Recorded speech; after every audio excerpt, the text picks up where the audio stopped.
سلام دوستان عزیز. ست کامل فنر و رزوه ریما واسه اسپورت کردن پراید.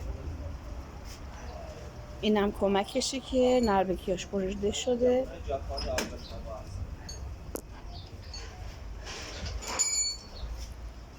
اینم فنرش و رزوهش که بچه ها انداختن روش به این شکل.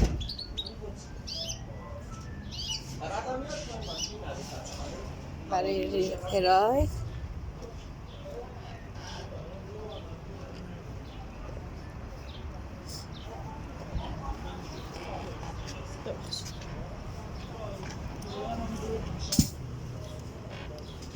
عقب پراید